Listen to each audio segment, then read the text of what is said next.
Merci. Merci pour donner cette opportunité à moi de parler avec vous sur quelques sujets ce soir. Mon français est pauvre comme mes dernières 10 années, mais j'essaie. Donc, parce que avec ça, peut-être, je peux discuter plus direct. Bon, agir comme un titre. Pourquoi? Aujourd'hui, je suis dans le train et il y a ce message en néerlandais qu'en France, on trouve une période sèche presque partout. Et ça veut dire qu'on doit commencer avec une nouvelle direction pour trouver une nouvelle balance. C'est important parce que la France est grande dans l'Europe et une sécheresse qui est si grande, ça n'aide pas aussi pour moi en Hollande. Donc, on a besoin de partout pour faire cette nouvelle balance sur ça. Le contenu pour cette 50 minutes, 60 minutes que je veux bien partager avec vous, c'est cette série cette mini-chapitres qui sont là. Pour introduire juste quelques mots sur MVRDV avec mes partenaires dans différents lieux dans le monde et aussi à Paris. Mais je veux bien ce soir aussi parler sur la relation entre le commerce et le public. Ça veut dire avec le Why Factory, donc une petite école aux universités techniques de Delft, avec lesquelles je peux penser avec les étudiants sur le futur de ville, et sur la future ville, on peut dire. Et ça, c'est une grande chose, mais ça donne donc pour les étudiants une certaine perspective. C'est clair que je ne peux pas vraiment faire de recherche avec des postgrads, etc. dedans. Je n'ai pas de possibilité pour faire ça, mais pour montrer avec les étudiants de masters déjà quelques points d'agenda, je crois que c'est important pour les étudiants et pour nous. Et ça aide pour moi aussi un petit peu pour développer cette balance entre penser un petit peu loin et notre réalité, le projet avec le béton, l'acier, la normalité, on peut dire. Donc, ça veut dire, pour la prochaine étape, que je veux bien parler sur le mot agir. Et j'utilise ça parce que pour moi, quand j'ai pensé sur pour cette soirée, j'ai trouvé que pour moi, la France est un petit peu comme un labo.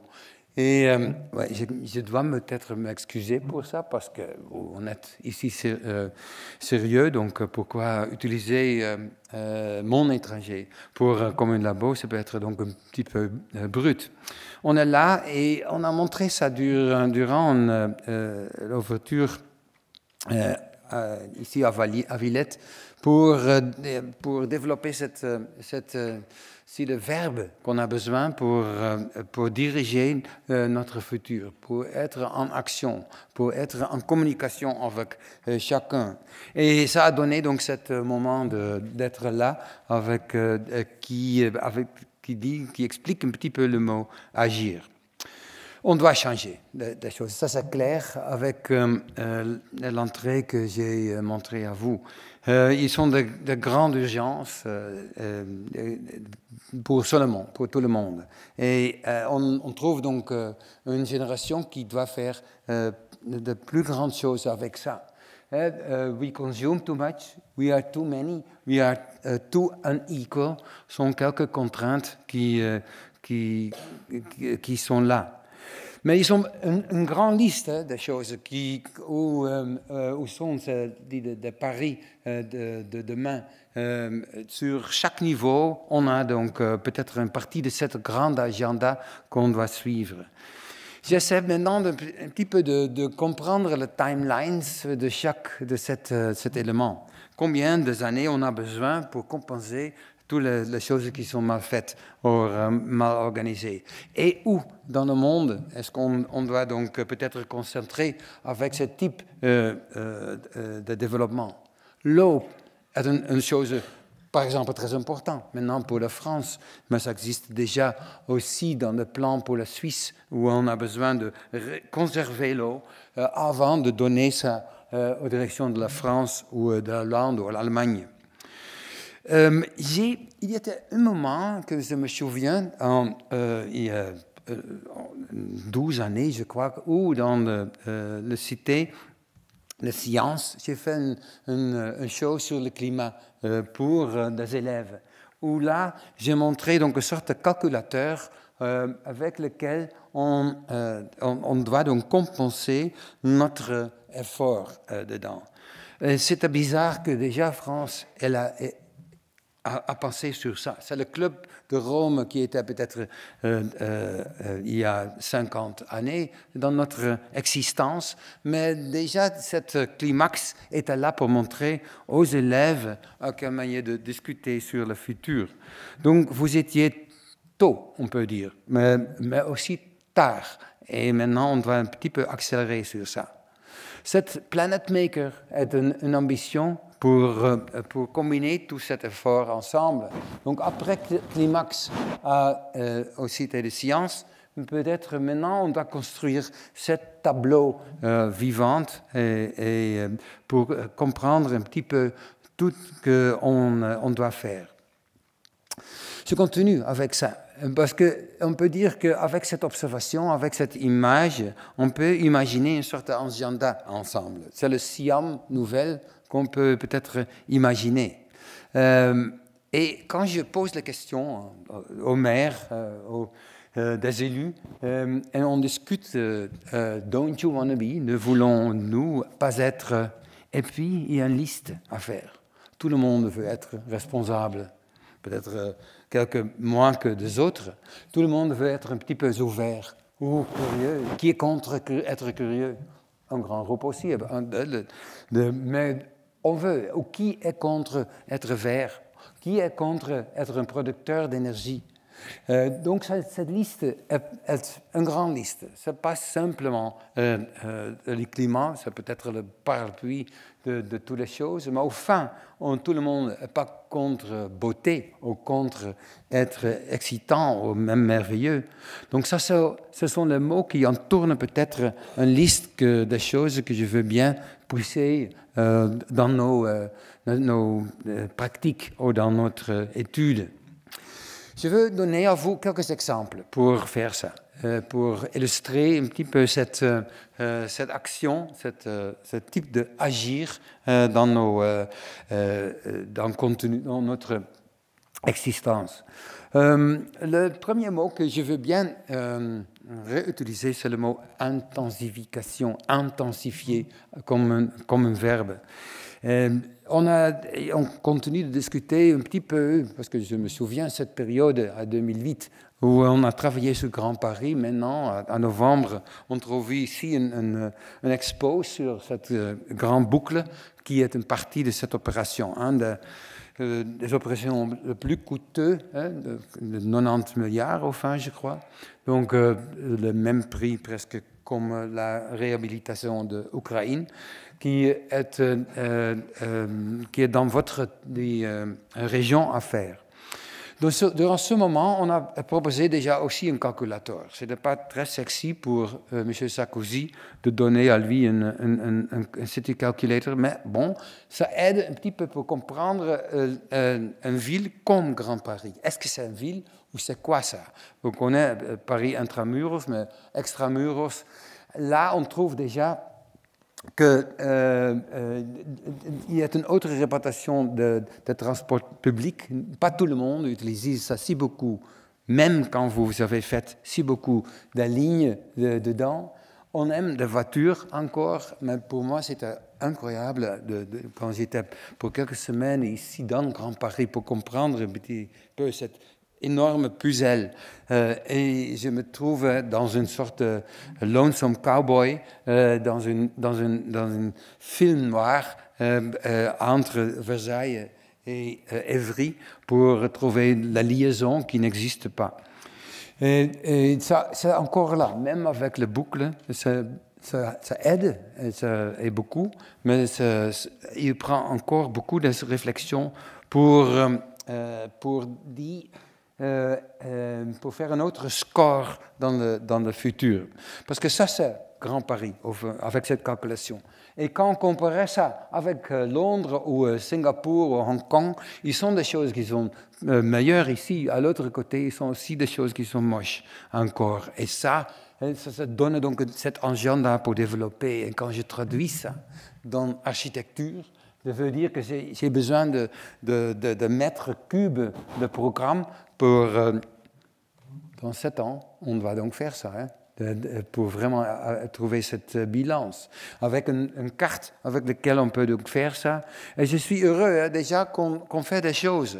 Quand on a discuté dans ce moment aussi avec Jean, avec des autres, est-ce qu'on doit donc établir quelque chose post-Kyoto qui est bien? Ça peut être donc votre parc solaire dans le futur où tous les toits doivent participer dans cette opération, même Haussmann doit être un petit peu doit aider cette opération. On a discuté aussi sur la scène qui est mignon, mais maintenant avec la réalité de cet été, on a besoin d'une grande scène. Qui doit rester ça. Et je retourne avec des observations plus tard ça. Mais ça veut dire que ce coin d'un grand peut être comme ça. Donc avec un autre aussi bassin, ou cette coin dans notre zone de Grand Paris peut être transformé dans ça. Avec une densité qui vive avec des citernes qui sont en bas pour augmenter le stockage de l'eau dans cette période qu'on a besoin pour faire ça. Donc ça, c'est le projet numéro 2, on peut imaginer. On peut continuer. Et maintenant, j'espère que cette stabilité d'avoir donc des terminus à Paris, que mon train reste à Gare du Nord, et quand je veux donc continuer, où j'ai besoin d'une grande boucle, où je vais trouver un taxi ou un métro quand il est là, pour aller au Gare de l'Est, au Gare d'Austerlitz, pour faire ça. Pourquoi ne pas connecter ça avec un prix qui est moins que le grand boucle pour faire donc une liaison? On a donc discuté ça ensemble pour cet élitisme. Tout le train termine à Paris. Et pour transformer ça dans cette grande liaison, peut-être à place de République, on peut donc imaginer cette grande gare avec une sorte d'ouverture qui transforme ce lieu dans une complète autre destination. Et oui, ça change aussi ce terrain, parce que dans ce moment-là, on peut avoir des terrains pour lier les quartiers qui entourent ça. Et on continue, le grand BP, ça continue maintenant un petit peu. Ça peut être aussi le prochain ring line ou boucle qui peut être dans votre système. Ça transforme dans une sorte de composition comme ça, qu'on peut couvrir ça avec cette train ou le train qui est dans ce parc, etc., etc. Juste une liste. Donc, ils sont des choses qu'on a fait, ça c'est bien, on ne peut pas stopper, on ne peut pas arrêter. Donc, j'espère que votre discussion en novembre dit ça au futur et trouve aussi une prochaine étape sur ces ambitions. On peut dire que Grand Paris est Grand Paris, mais dans le même moment, vous avez construit donc, les TGV qui sont fantastiques, et même maintenant, Grand Paris est plus grande. Donc, parce qu'il n'y a aucune mer, donc on va au Bordeaux pour trouver l'Atlantique. Il n'y a pas de montagne, donc il y a une liaison avec Grenoble pour faire ça. Au Grand Paris est, comme déjà discuté dans ce moment-là, aussi Grand Bordeaux. Juste un mini-rapport de la dernière semaine. Qu'est-ce qu'on fait après 10 ans de travailler à Bordeaux? Il y a une rive droite et une rive gauche. Il y a une partie UNESCO et une partie dit moche. Et qu'est-ce qu'on peut faire dans cette partie moche? Une grande opération pour faire avec des différents urbanistes et architectes pour transformer ça. Ça, c'est mon petit coin pour 3000 maisons, avec donc une sorte histoire Napoléon, dedans des casernes partout et des rails partout. On utilisait ça, on a dit, ok, j'adore l'histoire. C'est vous qui m'a dit ça. Donc, et pour faire utiliser chaque îlot comme ça, on entourne ça avec des ruelles mignons pour avoir donc un milieu humain et écologique. Et ça donne dans ce moment-là une fantastique tram, on peut dire. Donc pas un tram qu'on connaît, mais un tram d'histoire. Et quand donc je fais des bâtiments là, ça c'est un petit peu peut-être trop dense dans ce moment-là. Et Alain Juppé a dit non, c'est Hong Kong dans ce cas. Donc on ne peut pas faire ça. Boum.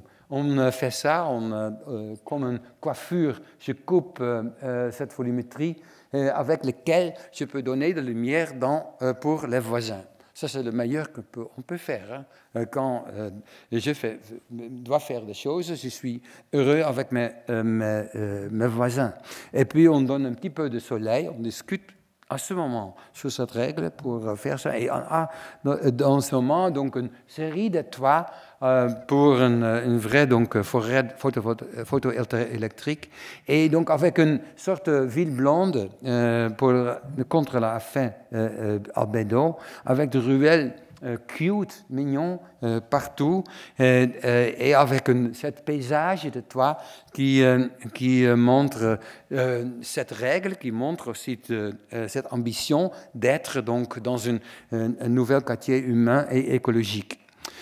On a besoin, avec cette coupe, juste pour me montrer la calculation et la discussion avec l'augmentation des températures qui sont là dans les dernières 12 ans, que cette coupe pour avoir 22 degrés, avec lequel donc, on a du soleil dans le printemps et dans l'automne, le Bordelais aime ça, on dit non, c'est trop chaud maintenant. Donc et j'aime maintenant parce que je peux donc continuer avec une sorte de forêt on doit mettre dans cette couloir pour compenser cet effet.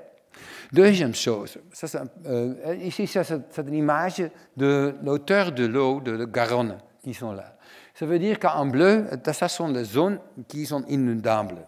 Donc, le premier plan est pour faire donc, une sorte de système de stockage en dessous des bâtiments, partout, pièce par pièce, un système de citernes qui sont fantastiques. J'imagine une sorte de vie comme en Istanbul, où on peut donc participer avec des bateaux en dessous de ce bâtiment. Donc, on a commencé avec ça, avec ce système. Ici, de sont plus ou moins comme ça.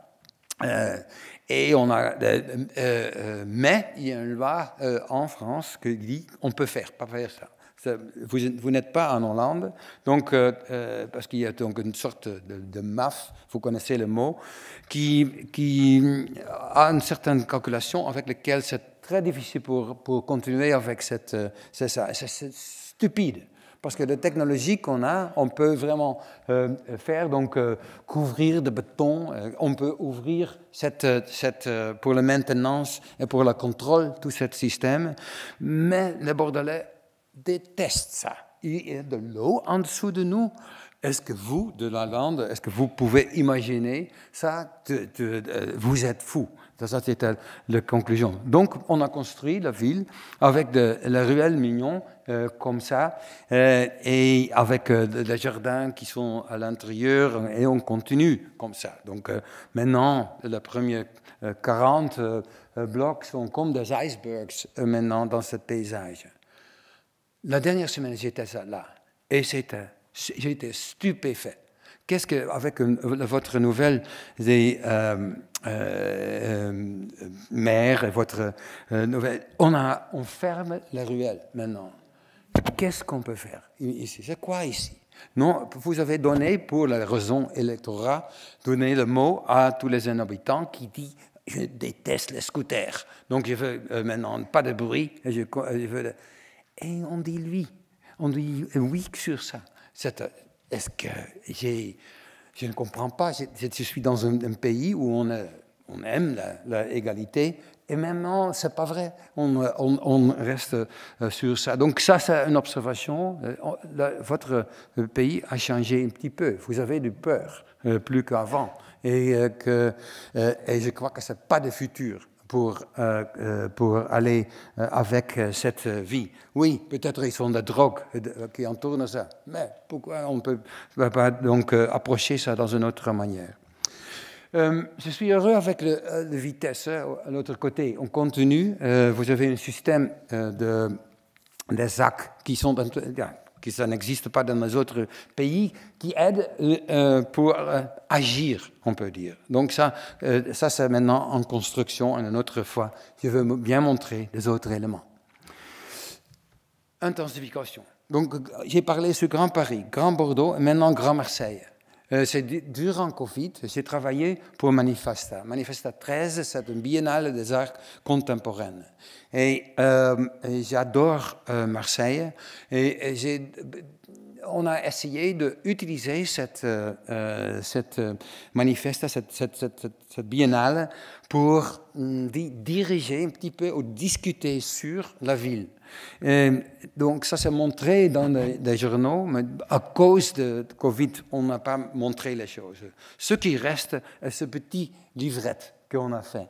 Un livre qui montre donc ces travaux, et je veux bien expliquer ça un petit peu parce que c'est encore important pour moi, à quelle manière je peux agir. Marseille, c'est un puzzle. Un puzzle énorme, à beaucoup de quartiers. C'est presque comme Grand Paris. On peut imaginer très concentré sur un loin. Je veux bien donc transformer un puzzle dans une direction. Et le mot mosaïque, au fin, est peut-être une approche positive et constructive sur cette trouvée. Oui, on fait des photos, on promène partout. Oui, ils sont le plus grand nombre de graffitis dans le monde. Oui, il y a des projets urbains dedans pour transformer chaque îlot avec le même trottoir dans une certaine cohérence. Et oui, le grand projet autour de la port. Donc, il y a une grande composition. Et ça, c'est le premier croquis de Marseille. Qu'est-ce qu'on peut faire? Il y a si beaucoup d'éléments. J'adore cette richesse, cette diversité qui est là, mais ils ont quelque chose à dire sur ça. Donc on a parlé avec beaucoup de Marseillais pour comprendre un petit peu cette situation. Et ils ont dit, moi, sur cette discrepancy entre riches et pauvres, ils ont dit, moi, sur la nature qui entoure cette ville. Et ça a donné déjà beaucoup d'inspiration. Et on a continué pour faire des maps pour ça. Et les maps ont deux choses. À droite, vous observez les choses qu'on a trouvées à Marseille. Ici, par exemple, la distance entre la maison et la mer, qui est, quand on compare ça avec des autres villes en Europe, on peut dire quelque chose sur la situation. Oui, Marseille est le meilleur sur ça. Quand je comparais ça même avec Napoli, c'est mieux. Et quand je comparais ça avec Rotterdam, c'est horrible à Rotterdam. Donc, je dois partir là. Mais il y a un autre élément. Quand j'observe les situations sur la nature, ça sont tous les éléments protégés à Marseille. Vous connaissez ça. Mais quand je comparais ça, même avec Oslo, Marseille est fantastique, est un exemple qui est presque mieux que Hong Kong, avec son coexistence avec la nature. On continue sur la santé dans la ville. La santé c'est complexe parce que la santé, une fois, ce sont des hôpitaux, ce sont des docteurs, etc.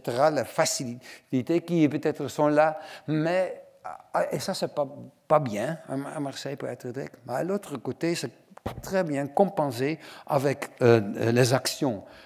Tout le monde promène dans cet énorme système de promenade qu'on a, par exemple. Ça veut dire que Marseille est dans la même zone que Oslo, aussi une ville où on promène beaucoup dedans, juste pour illustrer cet aspect. Autre chose, que c'est sur la pollution environnementale. Et Marseille, même il a beaucoup de nature, elle a beaucoup de nature. À l'autre côté, La pollution est énorme à cause de carrières qui entourent la ville, à cause du bruit, à cause du trafic et du port. Donc ça veut dire que Marseille est dans le top de villes polluées, presque juste à côté de Napoli, pour montrer ça. Et on continue. Donc il y a, par exemple, je ne sais pas quoi, ça illustrait un petit peu la situation sur l'usage des voitures. Donc on adore la voiture à Marseille, dans le même niveau que Napoli.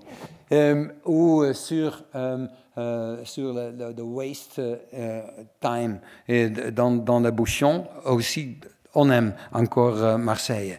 Et ça continue. Notre couleur, un autre aspect sur les maps de Siam qu'on a besoin pour comprendre un petit peu cette ville.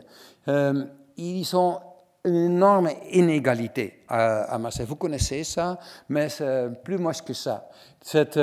Et quand on compare ça avec Napoli, oui, c'est presque le même.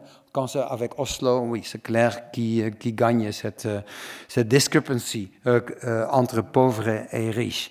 Et ça, c'est aussi situé dans un North-South divide, une division entre Nord et Sud, et à travailler sur ça. Donc, ça veut dire qu'il y a des choses qui sont spécifiques à Marseille. Ça donne un agenda, ça donne aussi un caractère pour la ville, pour être différent aussi dans le futur, quand on compare ça avec Bordeaux, avec des autres villes. La safety, c'est aussi pas très bien. Fear, ça, c'est étonnant. Le nombre de gated communities à Marseille sont énormes. C'est le même qu'à Johannesburg. Donc, Pau, c'est nouveau, mais c'est explicable. Parce qu'il y a des différences entre riches et pauvres. On a le fear d'être là, donc on ferme les portes.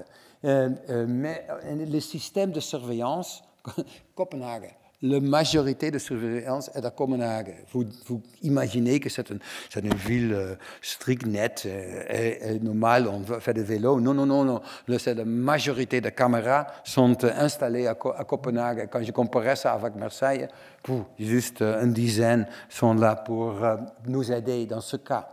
Ils ont beaucoup de différents gens à Marseille, donc c'est vraiment diversifié, que c'est une beauté, j'imagine, une nécessité pour travailler avec, et il y a beaucoup de religions dedans pour travailler. Donc il y a une grande liste de choses. Ça sont de SWOT analysis of Marseille.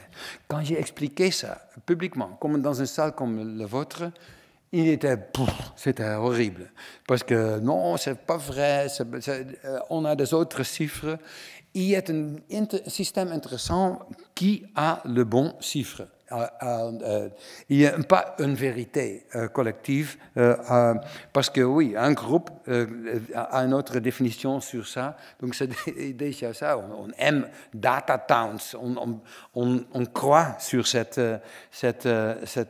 élément, mais c'était difficile à Marseille d'utiliser ça. Puis on a fait cette grande table, une table pour montrer avec qu'est-ce qu'on peut faire et rêver sur Marseille, avec des étudiants de Marseille, de Paris, etc. Et on a donc développé une série de possibles interventions artistiques ou avec des artistes pour cette biennale. On peut être vert, c'est clair, avec ce projet. Se sont montrés dans cette carte.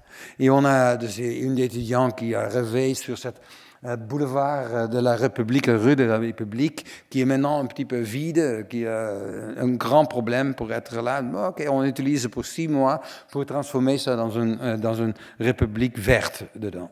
Ou pour faire pour la chaleur, qu'est-ce qu'on peut faire ça? On peut utiliser aussi de l'eau pour ajouter peut-être dans cette zone-là, pour faire une sorte de cloud et avec lequel on peut donc donner cette perspective pour cette religion. Ou un étudiant qui déteste le vieux port parce qu'il est le plus cher endroit, très élitiste dedans, pour transformer ça pour une mois dans une sorte de sand pit, un beach au milieu. Ou cette digue, vous connaissez, hein, qui, avec une porte qui n'a pas donné si beaucoup d'emplois à ce moment. Est-ce qu'on peut transformer ça dans cette Copacabana ou est-ce qu'on peut transformer des anciennes portes dans une nouvelle sorte de informality avec laquelle on peut donc trouver une énorme possibilité dans le nord de Marseille pour trouver, ou peut-être une autre partie du port, faire une autre digue dans ce bassin. Waouh, on a une piscine le meilleur dans le monde. Ou est-ce qu'on peut transformer la carrière dans une sorte d'inhabitation avec laquelle je peux donc contrôler l'effet du sable. Donc il y a une série de images. Je veux bien, donc on a commencé à Grand Paris pour imaginer ça. Et j'attends à votre mère pour la prochaine étape sur ça, pour donner plus des idées. Parce que ce qu'on a à prendre à Grand Paris, quand on a 1000 idées, et peut-être au fin, ils sont 10 qui sont faites. Donc on a besoin de plus pour faire moins. Et c'est une accessibilité, il y a l'ancien maire, il est un peu gros, ce monsieur, donc pour ouvrir ce bureau, c'est une obsession de quelqu'un pour lier le port à la digue avec le nord. C'est un Ricciotti qui a fait un très beau bâtiment, un collègue, et a fait déjà le premier pont pour faire ça. Et on peut continuer avec. J'ai jamais pensé qu'il était urbaniste, mais maintenant on peut montrer ça qu'il était. Et puis on peut être continuer avec cette promenade aussi dans la ville. Il y a un problème avec le vélo et à Marseille et le problème avec la voiture. Cette rue ne marche pas. C'est une sorte de cul-de-sac avec des bouchons de kilomètres chaque journée. Donc peut-être c'est meilleur de faire un autre métro et transformer ça dans cette direction. Et quand ils sont des rues qui sont un petit peu dangereux, peut-être je peux partiellement autour de gare, on peut transformer ça dans une sorte de confusion. Et évidemment, de dead ends, la cul-de-sac marseillais, ils sont énormes, hein? Ils sont plus de cul-de-sac que quand je comparais cette ville avec, par exemple, Denver, où chaque rue est un cul-de-sac. Ça, c'est un projet. Hein?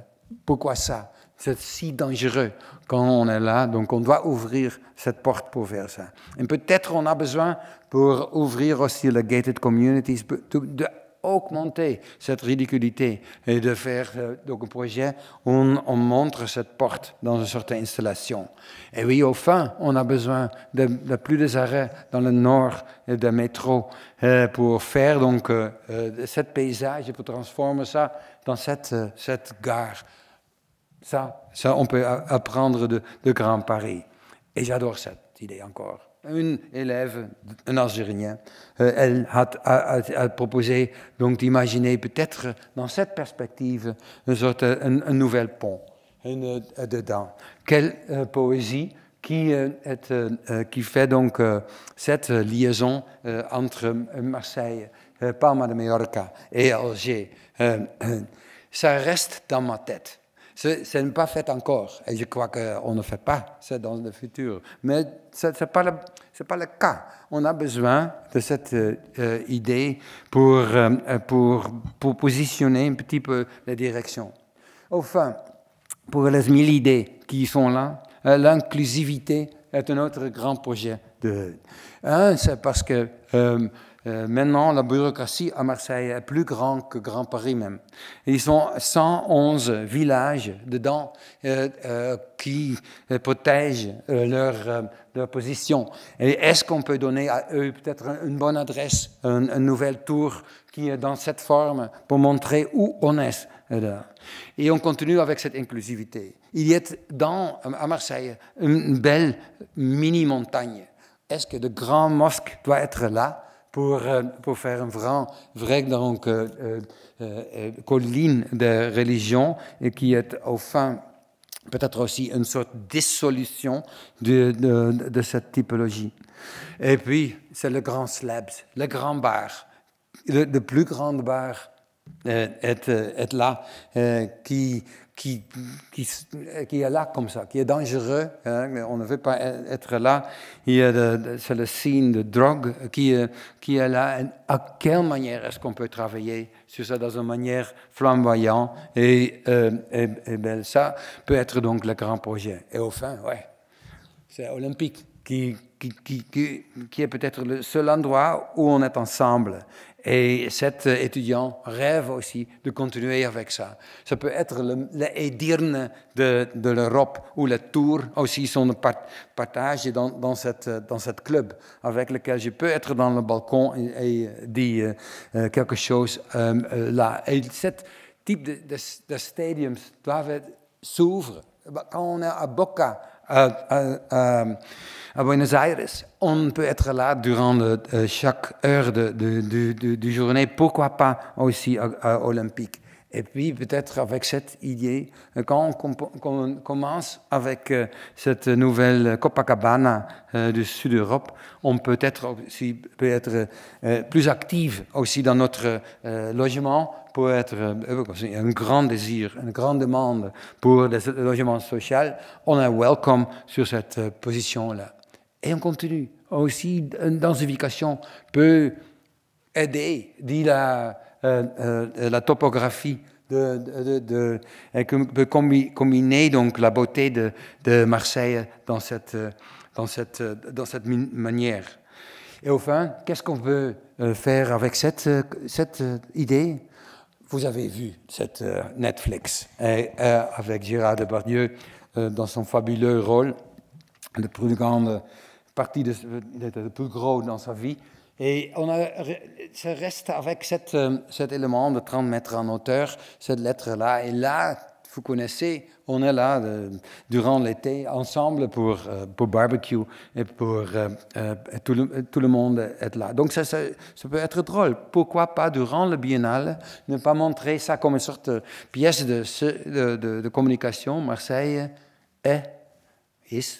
On peut dans ce moment dire que ça peut être funny, ou ça peut être nice ou nice, ça peut être silent, ça peut être where, etc. Ça, c'était les idées. La seule chose qu'on a fait avec ça, à cause du Covid, c'est qu'on a travaillé avec les 111 villages pour aussi absorber leurs idées.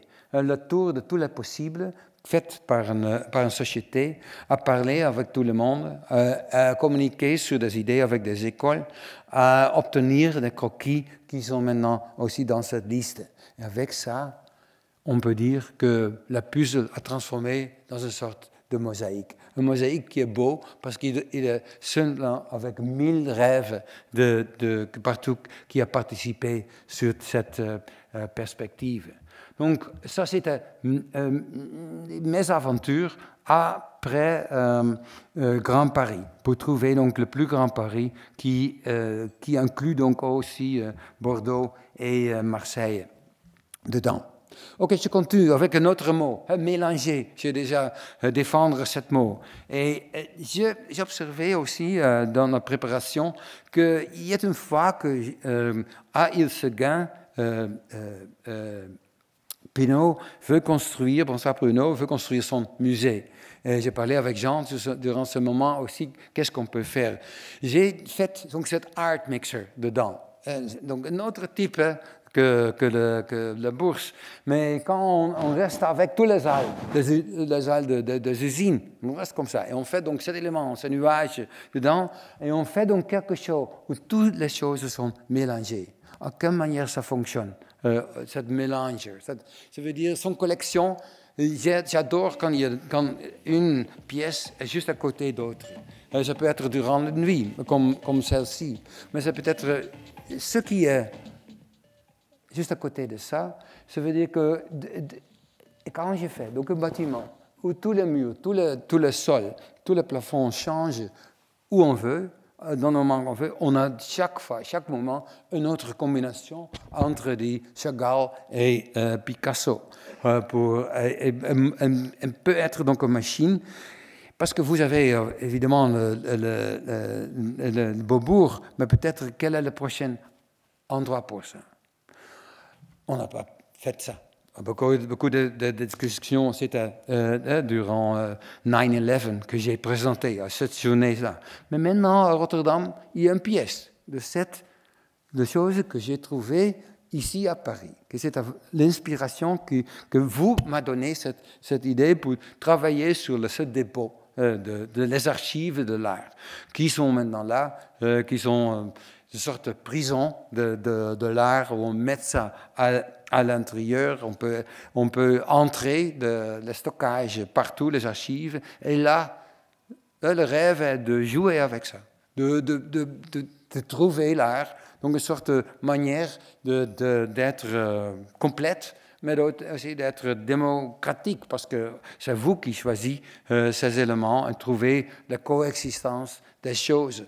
Et quand on développe ça dans une manière très intelligente, ça veut dire quand c'est accompagné avec peut-être une sorte de software ou une sorte de manière d'expliquer ça, enfin, je crois que ça donne une possibilité dans le monde de l'art qui augmente chaque année pour faire une sorte de art mixer dans le futur. Donc, merci pour cet effort à Ilseguin pour donner enfin à Rotterdam cette possibilité qu'on a fait. Et je continue avec le mélange, avec notre projet pour le village vertical. J'ai fait un livre sur ça pour combiner des densité avec individualisme, avec richesse, avec la diversité.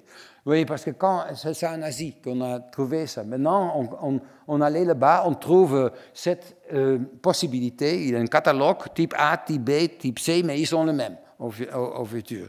Donc on a essayé depuis quelques ans pour faire donc une sorte de méthode où vous pouvez donc choisir faites vos maisons, donc une sorte de banlieue, mais qui est intense et qui est combinée. Et je suis heureux de montrer maintenant la situation qu'on va construire donc le prochain mois pour trouver cet effort dans Chine.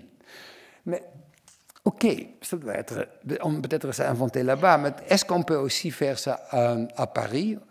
On a essayé à Caravane, un projet pour, je crois que c'est très important de travailler avec des bouwgroepen dans la totalité dans le futur, pour avoir un certain collectivisme. Et j'adore ce projet avec cet habitant, ce sont tous les partenaires ici ensemble, qu'est-ce qu'on veut dans cette charte. Et, par exemple, avec Marie-Laure et Andrea, qui veut ça, qui a faire un dessin, on a donc le mot-clé, on a proposé sur cette base cette mini terrasse pour faire leur maison, en fait, qu'ils ont fait avec eux. Et quand je fais ça avec tout le monde, et on commence de discuter ça, là, dans ce moment-là, ça transforme une volumétrie haussmannien dans une sorte de village vertical dedans, avec un entre-deux, un entre-tout le monde où on peut rencontrer par hasard. Mais, parce que ça, c'est, je crois, le mot qu'on a besoin. Je continue avec un autre mot qui est important sur l'agenda. Ouvrir, être ouverte est important. Et quand j'ai essayé de comprendre ça à Porosity, une ville poreuse, qui est aussi établie à Grand Paris, avec Paola Vigiano qui a parlé sur ce sujet aussi. Mais est-ce qu'on peut donc étudier ça plus profond? Quand je observe une série de tours, par exemple, dans la ville, dans le monde, j'adore de transformer ça. Quand ça, c'est un tour, quand je tourne un petit peu, waouh, c'est mieux. Quand j'ouvre ça, c'est presque Pregnant Tower, quand je coupe ça, il y a des balcons partout. Donc, ce type d'ouverture, on a besoin. On doit calculer ça, quel est l'effort, quel est le coût et qu'est-ce que ça donne pour le climat, pour la température, etc. Donc, ici, sont des séries. Beaucoup des étudiants le cactus était très bien aussi, mais quand on fait ça dans une ville, On a donc cette série de faire une petite chose jusqu'à le maxi. Et donc ça, c'est un fantasme Manhattan qui, maintenant, mathématique, où je peux trouver dans cette série chaque pièce entre mini et maxi qui sont là. Oui, ils sont des villages verticaux dans ce moment. Oui, ils sont des tours avec des escaliers et très polite aussi dans ce moment pour montrer dans cette zone où, avec cette grande ouverture. Est-ce que ça, c'est faisable? Et ça, c'est une combinaison entre tester dans une université et tester en réalité. Oui, le Mirador en Espagne est un élément comme ça. Le Celossia, juste à côté de ça. On ouvre ça aussi à chaque maison avec les jardins qui sont entre ça. Oui, après 70 années de Corbusier a peut-être proposé ça. Maintenant, c'est un logement social qui est là à Madrid. Et même, je peux imaginer que le Markthal à Rotterdam, avec les maisons qui entourent cette marché, est aussi un effort pour être plus ouvert, plus poreux, pour, dans ce moment-là, installer un marché dedans et pour avoir donc que chaque maison a une liaison forte avec cette collectivité. Mais aussi, on trouve une pièce de notre travaux aussi à Paris, dans le 13e. Oui, c'est où? Dans ce coin-là, pour le Banque Paribas, qui veut donc un bâtiment comme ça. On a dit, on ne peut pas faire ça. On doit donc ouvrir ça. On pousse cette slab. Vous détestez les bars, donc c'est pourquoi on fait ça. Mais ça donne donc, dans ce moment-là, une sorte de cœur ouverte qui, avec le Parti communiste qui est dans ce bâtiment, donc une sorte de dialogue que j'adore entre le capitalisme et le communisme dans qui donne cette trou dans le bâtiment et une cœur ouverte où le banque peut fonctionner autour de ça. Et maintenant, dans un mois, on ouvre aussi vraiment la pyramide. Donc à Tirana, ça existe cette mausolée de Hoxha, une terrible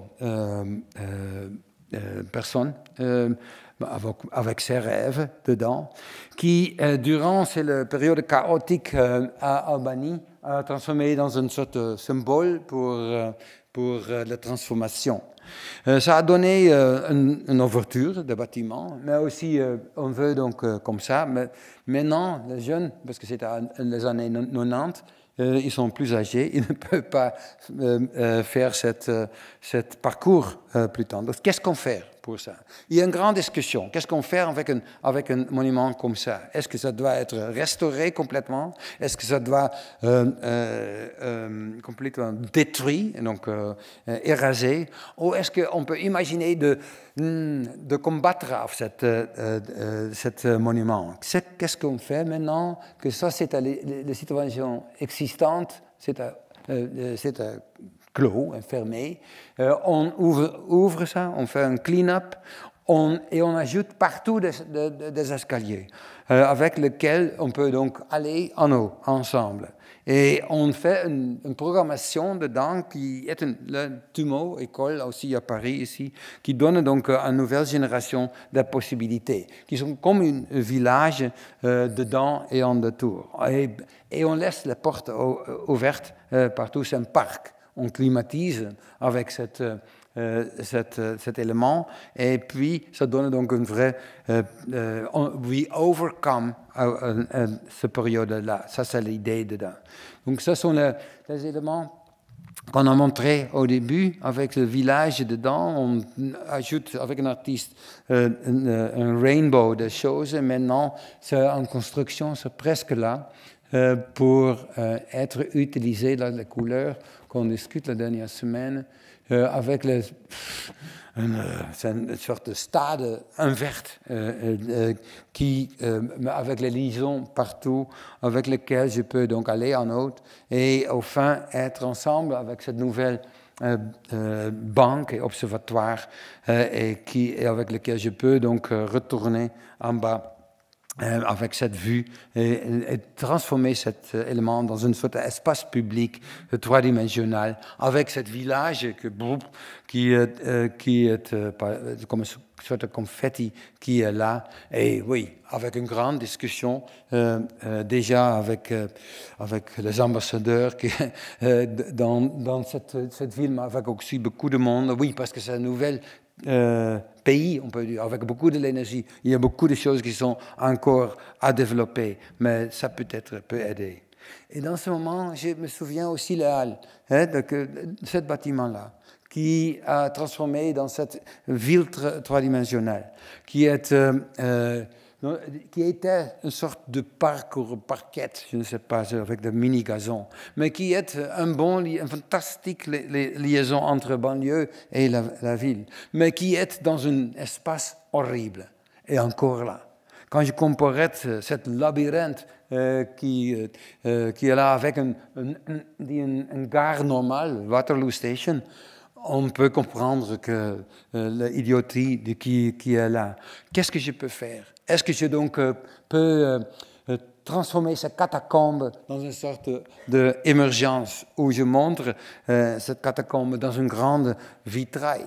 J'adore encore cette mini-film. Oui, c'est un peu chouette parce que on ne fait pas maintenant avec notre machine plus. Mais ça explique de toutes les choses qu'on a ouvertes. La grande gare qui peut être en ville, l'axe peut être ouvert, le petit boucle, le forum des images, la piscine, etc. La rue de commerce. Et puis, donc, quand on ouvre ça, et on utilise peut-être cette volumétrie, parce que, oui, c'est Westwood qui a dit, il y a besoin de l'argent. Et on utilise ça pour faire un nouveau toit. Et on fait cette toit dans pièces de verre, pièces de gazon, pièces avec des arbres flottantes dedans. Je trouve donc dans ce moment-là une sorte de trésor de verre en bas, qui est plus social, plus ouverte, et où le terrorisme ne peut pas toucher presque cette présence, parce qu'on peut donc échapper. Et ça veut dire aussi que ça donne dans le futur une vraie donc trois-dimensionnalité à la ville, mais aussi une sorte de dance floor pour donc un autre parc qui est vraiment qui est nouveau dans cette ville pour célébrer cette combinaison entre dehors et dedans, entre banlieue et ville. Et maintenant, c'est comme ça. Et c'est OK. On peut promener, on a des gazons, il y a des commerces. Mais est-ce que je suis heureux avec ça? Je dois m'excuser. Et jusqu'à quand est-ce qu'on peut discuter sur cet élément? Il y a, normalement, pour un bâtiment comme ça, après 25 ans, on peut changer ça. Ça, c'est un peu la règle. Donc, peut-être il y a du futur. Ce que j'ai fait, parce que, OK, je n'ai pas gagné cette direction, c'est juste à côté, on doit commencer avec quelque chose de mignon. Hein, à Paris. Tous les architectes commencent avec de cute. Donc, Etam. Est-ce que vous connaissez Etam? Etam est cute. Et avec un million d'articles. Et à quelle manière de trouver l'offert, donc un lieu qui est nice, qui est gentil, qui est ouvert. Donc, dans ce coin, on peut entrer maintenant dedans et on trouve ça. C'est haussement partout. Je ne peux pas faire rien parce que vous êtes très, très protégé. C'est OK. Mais la seule chose que je peux faire, je peux ouvrir le sol. Donc, ça, j'ai simplement fait cette pièce de verre dedans, hein, donc un test de halles, on peut imaginer dans un petit... On peut en dessous, et ce qui est, je crois que c'est intéressant quand on observe les femmes qui sont en eau, là, je travaille donc sur une sorte de coexistence d'être là et de ne pas être là. Quand ceci se change, le coin en bois. On ne peut pas, c'est pas trop intime dedans. Et donc, vous devez aller là et tester un petit peu cette direction. Ça, c'était l'idée des Alpes, maintenant faite dans 20 mètres carrés. De perspective sur être ouvert, j'ai fait dans un autre livre où j'ai imaginé que dans une ville, je peux avoir de perspectives. Ça, c'est mon manière d'être Haussmann, on peut dire, ou le nôtre. Quand je transforme toutes les choses en verre, quand je fais même la voiture et le tramway dans ce moment, ça c'est mon perspective quand je suis à Haussmann. Et je peux observer même les Alpes et l'idée dedans. Ok, je sais, la pièce intime à laquelle on inclure, ce sont des miroirs. Et avec ça, donc, on peut régler toutes les choses. Et puis, j'ai construit ça un petit peu à Chanel, à Amsterdam, quand j'ai fait donc ce monument, parce qu'on a besoin, mais simplement on va transformer le brique en verre.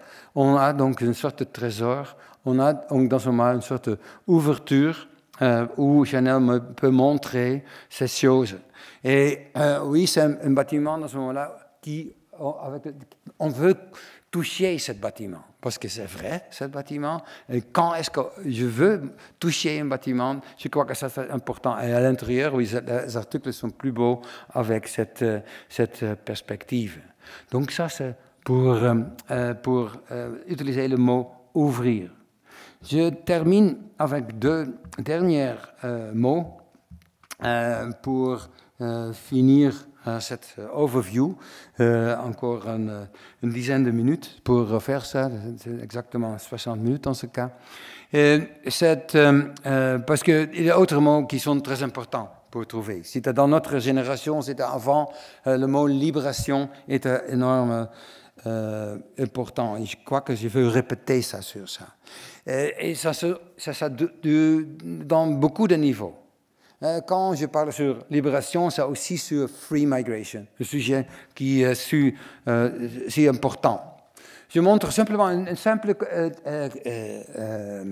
bilance, un peu stupide, un peu naïf, mais juste pour montrer quand on ouvre la porte, what happens? Donc, USA, 7 GDP, par capita, c'est comme ça.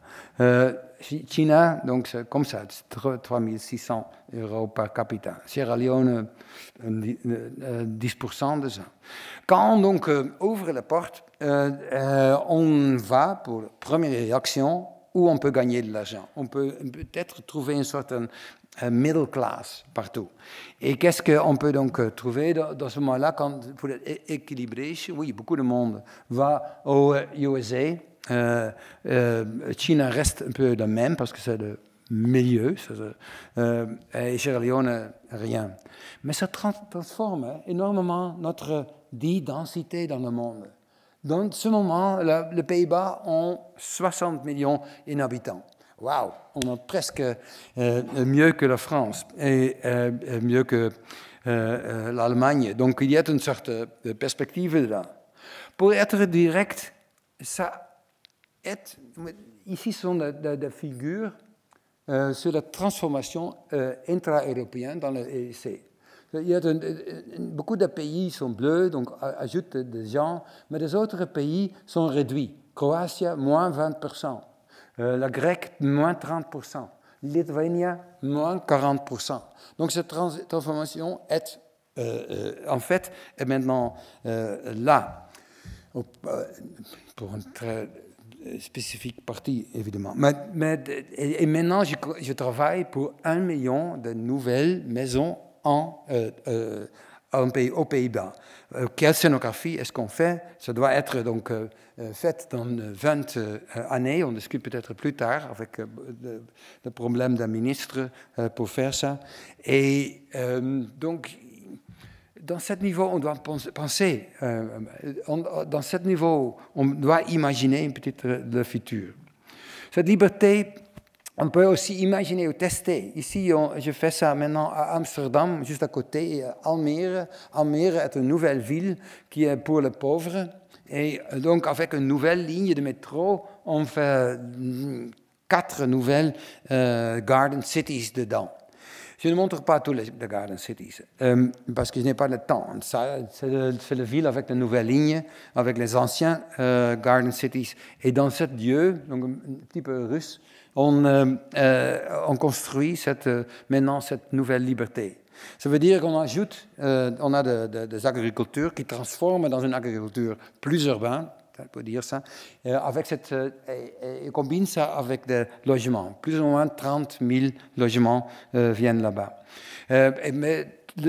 On doit donc chaque fois, on a amélioré l'agriculture et dans ce cas-là, on peut faire votre maison. Il y a un logiciel qui est là pour faire cette bande de programmes.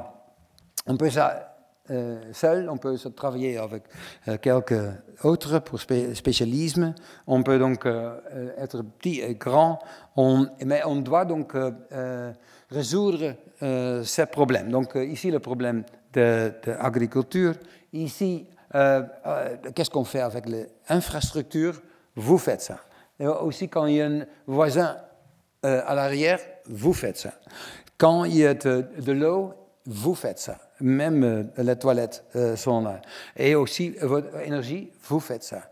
Mais avec cette responsabilité, vous pouvez faire ce que vous voulez. Donc, vous pouvez faire ce que vous voulez, mais vous ne pouvez pas détruire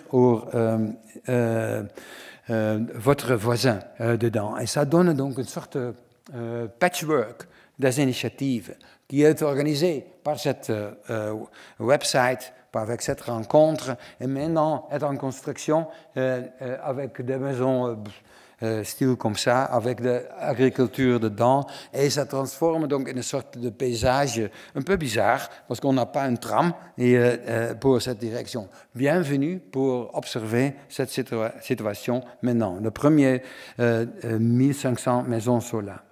Quand je fais une théorie sur ça, et je dis, il y a un moment entre ego et we go, donc entre moi et nous, vous. Et ça, c'est un expériment que nous faisons avec les étudiants, donc 17 architectes, 17 clients. 7 clients veulent cette maison, une pièce pour jeu de boules et une chambre avec une grande hauteur. Un autre veut quelque chose d'abstrait, un autre veut un espace acoustique dedans. Donc ça donne une fantastique combinaison. Normalement, on ne peut simplement faire ça dans le suburbanisme, comme à Almere ou comme dans votre banlieue, parce qu'on ne peut pas faire ça dans intramuros. Mais ce qui est intéressant, quand on pousse ça dans un bâtiment, parce que dans ce moment-là, on doit donc discuter. La meilleure manière de discuter est le game pour faire ça. Ici, un game où on ne voit pas les attaqueurs, on veut dire. Donc, ça, c'est une simulation avec le game que ça marche, enfin. Et ça donne déjà, donc, là, le blind game donne déjà the coefficient of happiness of 75%. Et ça donne donc un puzzle comme ça, qui est beau, qui est plus riche qu'avant. Donc, il est une combinaison entre votre réaction et votre défense pour faire cette fantastique puzzle. Quand je suis dans cette maison peuple, je suis curieux que ce coin donne à moi. Je veux donc aller dans le rouge pour comprendre pourquoi c'est construit. Ça donne donc 2 niveaux pour le moment oui sur la négociation et puis après. Il est là et ça on teste, ça c'est Eindhoven pour faire ça. On continue maintenant pour comprendre quand c'est changeable. Donc ici, qu'est-ce qu'on a besoin pour faire la cuisine? Quel espace on a besoin pour faire la cuisine ensemble? Et quand on imagine ça, c'est une façade. Et avec le même bâtiment qu'on a construit, mais on peut changer ça avec le bloc. Ça veut dire, durant la journée, ça peut être un hôtel, on trouve donc la bonne combinaison des espaces. Et ça veut dire que quand j'entre sur un vendredi, j'allais dans cette direction. Ça, c'est la façade. Est-ce que... où est mon maison? On peut demander où ma chambre dans cet hôtel. Mais... Attends. Ça commence. Donc nous allons là-bas. Pour la sécurité, on a de nouvelles règles. Et on trouve l'espace qu'on a fait, qu'on a imaginé. Ok, on commence avec faire la cuisine, la table est là. Donc c'est une manière d'imaginer la plus dense variété durant le temps. Et à quelle manière donc de construire ça? Donc maintenant, avec une série d'éléments, j'essaie de construire cette rail, cette bloc, pour combiner ça dans cette perspective. Mais ça, c'est un premier endroit, parce que peut-être on peut être plus fluide. On a fait ce livre Barba. J'ai parlé avec le Barba Papa, de votre écrivain, qui vous connaissez, qui est adorable, hein, parce que cette figure peut se transformer dans chaque élément. Est-ce que je peux imaginer une sorte de nouvelle caoutchouc avec, ça peut être un petit peu compact quand je dors, que ça augmente un petit peu quand je veux donc commencer ma journée. Je commence à promener, j'ai l'espace avant moi et après moi. Je veux peut-être ouvrir cette fenêtre comme ça. Je veux inviter mon fils pour être ensemble. Je veux me baigner.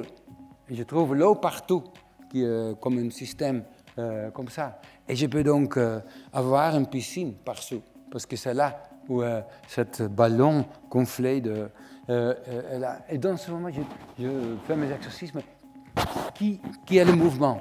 C'est la maison qui mouve ou c'est moi? Ou sont mes vêtements? Voilà.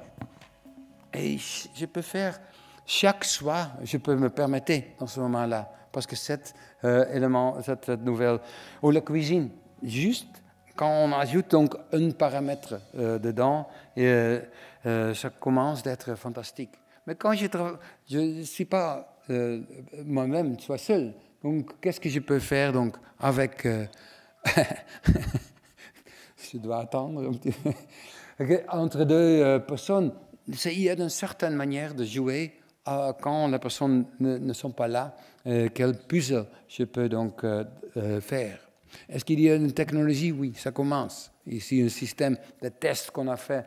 Quand on touche, l'autre réagit. Quand je parle avec ce matériau, le matériau réagit sur ça. Quand je approche, il me suit, cette mur, pour comprendre mon action, etc. Et enfin, tout doit donc... Parce que peut-être ça, c'est encore Barba Papa, c'est masculin. Mais quand je veux donc être plus écologique, je dois transformer ça dans une sorte de Barba Mama pour qui est plus écologique. Et là, on est dans le greenifier, ça, après motioness, le prochain mot que je veux bien dans la rousse, pour combiner ça. Le mot vert est entouré par le mot cycle, cyclage. On pense, les cycles sont ça, pour user et pour réutiliser, pour comprendre le système de l'eau, pour comprendre le système de biologie. Il y a l'oxygène, il y a la température, il y a l'eau, il y a le watt qui joue un rôle, il y a le CO2 qui joue un rôle. Donc laissons essayer quelque part. Quand je parle sur O2, j'ai besoin d'un green dip. Le livre est là, dans un demi-an, avec un rêve pour transformer ça dans cette direction. Et je ne suis pas seul. Oui, il y a des Italiens qui font ça aussi, donc je suis d'accord avec eux. Mais quand est-ce qu'on a la connaissance, ça c'est le rôle pour l'université, pour observer toutes les plantes et imaginer qu'on a besoin auquel ça donne pour cette plante. Et est-ce qu'on peut donc faire aussi un autre bâtiment dans votre terrain où on fait donc des produits qui aiment ça, avec des autres toits, avec des autres pompes, etc. dedans. Et quand je fais ça, peut-être ici à New York, et je couvre avec une sélection de matériaux toute cette volumétrie. Dans ce moment-là, New York donne des choses, des oxygènes, etc. dedans. Et ça transforme cette avenue, Fifth Avenue, dans une sorte de zone qui est plus intéressant et plus beau, avec des intérieurs qui travaillent avec cette typologie. Quand on couvre tous les bâtiments plats dans le monde, déjà, ça sont les effets. Ça veut dire qu'on a presque, enfin, 1 degré qu'on peut cool la planète avec ça. Donc ça donne déjà donc une réaction. Et à quelle manière donc d'introduire ça? Oui, ça c'est maintenant un show qu'on fait à Munich pour le Bundesgartenschau dans la prochaine année, où on transforme une série de toits dans cette nouvelle forêt. Même le dépôt a cette contribution, parce que là, ce bâtiment fait un exercice à quelle manière je peux faire donc des arbres dans une sorte de forêt, dans le toit, qui, avec le nouvel parc qui entoure ça, donc cette perspective. Avec le Valais, le bâtiment qu'on a construit à Amsterdam, où on a cette rêve d'imaginer une sorte de série de terrasses et de porte-à-faux avec lesquelles je peux planter une forêt de Piet Oudolf dedans. Et on a construit la base avec ça, avec des escaliers, où je peux donc utiliser cette mini-rock pour tout le monde. C'est ouvert, c'est public. Vous devez aller là, vous devez promener.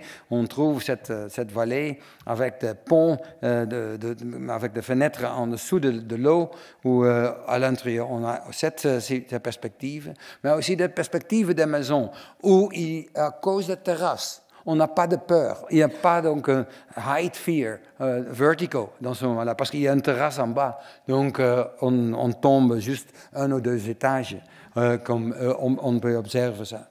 Et ça donne donc une sorte un espace amical dedans. Oui, je veux bien avoir une bière avec mes voisins dans ce moment, dans cette vallée, avec cette perspective. Donc la prochaine fois, quand vous faites l'atterrissage à Amsterdam, à Schiphol, vous observez en bas, et je rêve donc sur une sorte de montagne néerlandaise qui est là. Mais c'est clair qu'on a besoin pas seulement des humains, on a besoin aussi, ça doit être mes clients dans le futur. Et quand j'observe mes clients, ils mangent des autres. Donc c'est un écosystème que je dois donc faciliter avec de nouveaux produits aussi. Et que je dois aussi, comme à New York, je dois positionner. Ici, donc, des rêves des étudiants pour augmenter la possibilité pour les rats, pour les mosquitos, oui, je comprends, mais aussi pour les ennemis qui entourent cette typologie. Et quand je couvre le toit, le mur, dans ce moment-là, même l'île peut être beau, donc, comme vous observez. À Seoul, on a fait cette parc dans cette viaduc. Pourquoi? Oui, c'est le système, ça c'est le viaduc, comme vous avez fait ici, comme c'est fait à New York, je suis sûr. Mais cet élément peut-être ce qu'on teste avec l'université, de montrer, teste avec toutes les plantes de Corée, qu'est-ce qu'on peut faire dans le milieu de ça, avec une programmation, avec de lumière, avec d'accès, avec des jardins qui entourent ça. Maintenant, ça c'est il y a 3 ans, c'est fait, et ça continue maintenant dans cette construction. Mais maintenant, commence un petit peu mieux. Et donc ça c'est une zone où on teste quelles plantes dans cette conifère, qu'est-ce qu'on fait ça? Dans cette zone-là, les hibiscus, qu'est-ce qu'on peut faire ça? Donc, c'est déjà un test zone. Je rêve sur quelque chose comme ça. Un systémique. On doit être un peu systématique aussi pour utiliser cette possibilité.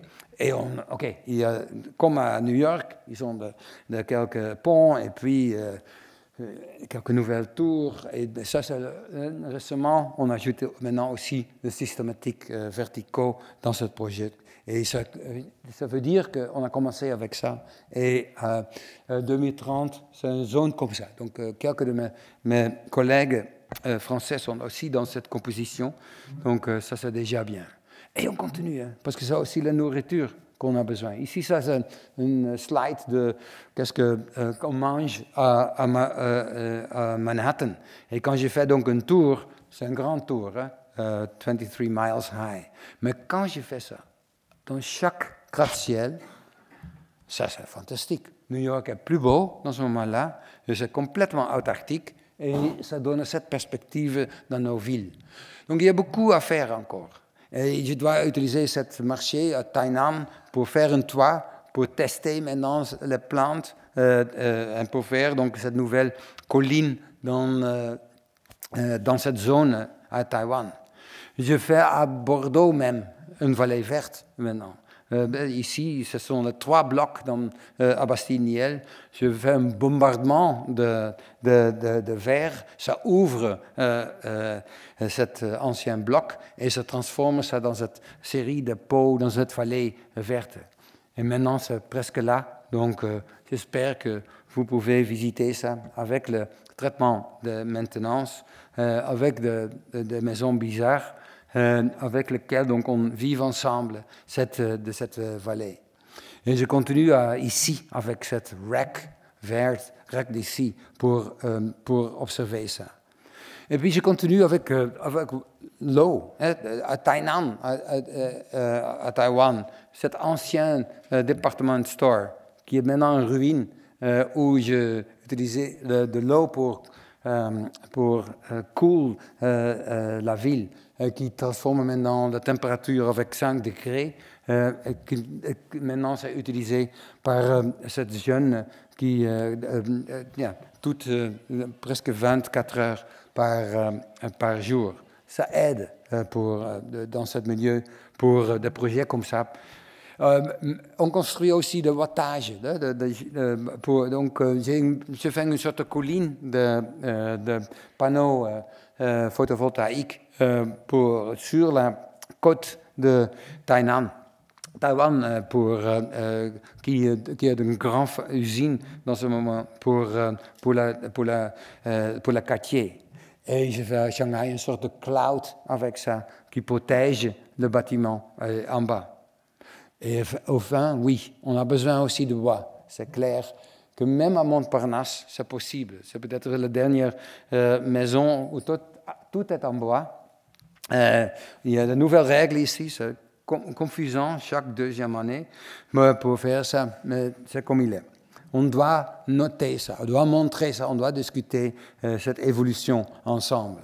Et puis, à Sydney, on fait un tour avec ça. Ce sont des non-IGH qui sont divisés par des pièces d'acier pour trouver la balance entre l'auteur et être en bois.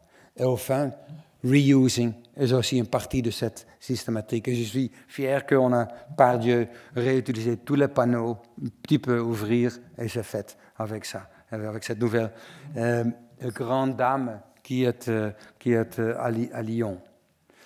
L'épilogue, maintenant. From now to then, de maintenant dans le futur.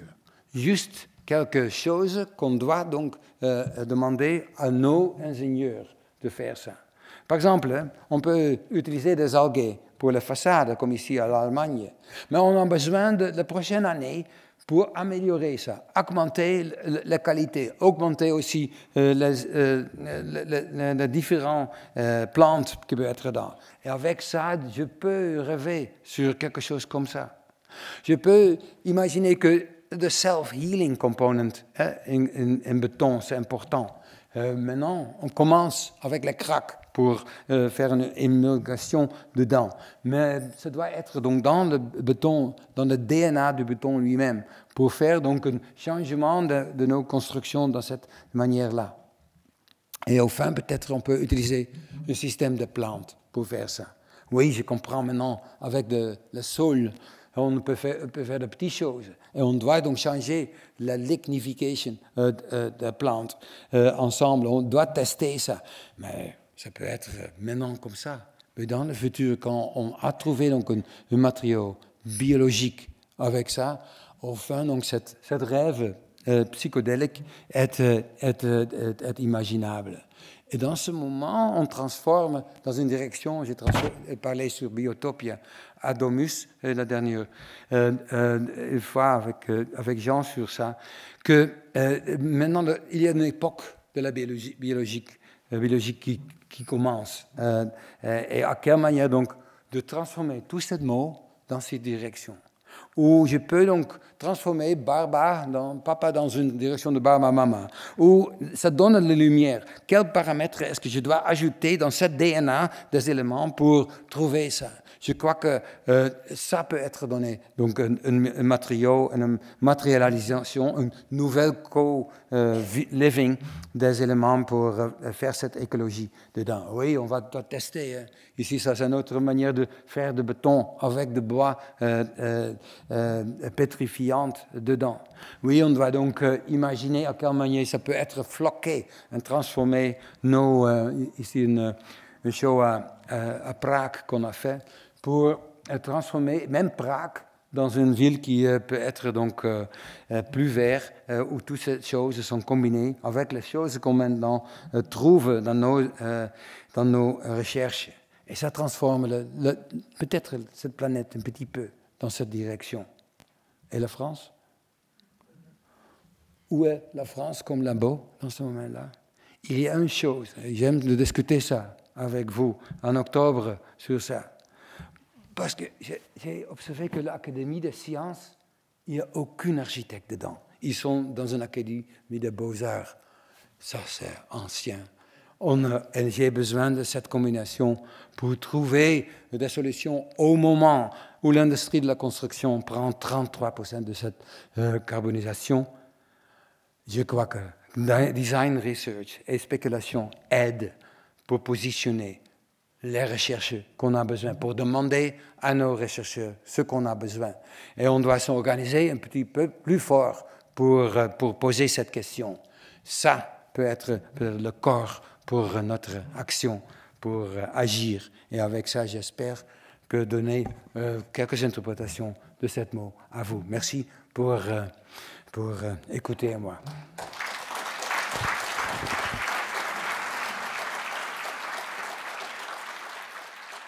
Ok. C'était trop long? Non, c'était pas trop long. Quel festival d'images, on a fait le tour du monde. Mais ça, on a l'habitude avec toi. On a l'habitude. Alors, The Why Factory. The Why Factory, c'est un think tank. Oui. Et donc, la première question, c'est de savoir, est-ce que vous êtes posé la question de ne pas construire dans ce Why Factory? Pourquoi construire aujourd'hui? Tu sais qu'il y a des chefs. Il y a toute une théorie aujourd'hui sur il ne faut plus construire. Est-ce que cette question, vous l'êtes posée dans le Why Factory? Oui, c'est vrai. Donc, peut-être au fin, oui. Je crois que ce rêve de Biotopia est une démonstration complètement, donc, pour être dans une sorte de soupe de bioactive, où on peut changer ça et continuer avec cette balance. Donc ça, c'est une réponse. Deuxième réponse, la prochaine autant cette année, le monde est encore c'est plus grand. Maintenant, c'est quelques milliards et dans le futur, c'est le double. Donc ça, c'est encore... Et après... C'est comme ça. Ça, ce sont les estimations dedans. Durant cette procédure, oui, c'est clair, on peut réutiliser quelques éléments, et pas partout, et on a besoin encore de production. La production est nécessaire pour transformer des anciens bâtiments dans quelque chose qui est plus intelligent et faisable. On doit peut-être aussi positionner ça dans des zones qui sont moins utilisées. Dans le moment-là, j'expecte qu'il y a beaucoup de constructions en Afrique dans le futur. J'expecte encore à India une grande opération à faire. J'observe qu'aussi en Europe, on a une grande transformation où on est ensemble et où ça réduit notre existence. Donc, mais il y a beaucoup de paramètres pour montrer. Mais je ne peux pas répondre ça dans un mot. Oui, on n'a pas besoin de construire. Ça, c'est trop léger. Alors, MVRDV, ça a été fondé il y a 30 ans. J'ai calculé quasiment 30 ans. Je dirais pas aujourd'hui, mais presque. Qu'est-ce qui a vraiment changé dans le métier d'architecte en 30 ans? Beaucoup a changé. Non. Je crois que le rôle de la sustainability a augmenté in ces 30 ans, heureusement. À l'autre côté, il y a le rôle des star architects a diminué. C'est clair qu'on a besoin de projets millions directs et, pour pénétrer dans beaucoup des éléments, plus que dans des architectures modèles qui sont là. On a besoin des exemples encore, donc ça explique encore qu'on a besoin d'expérimentation. Ça réduit un petit peu. Le monde de l'expérimentation est plus fine. Dans ces 30 ans, le rôle de recherche est augmenté, parce qu'on peut voir tous les design shows à Eindhoven. Et là, le rôle de inventor est plus important pour les designers et aussi un petit peu pour les architectes maintenant qu'avant.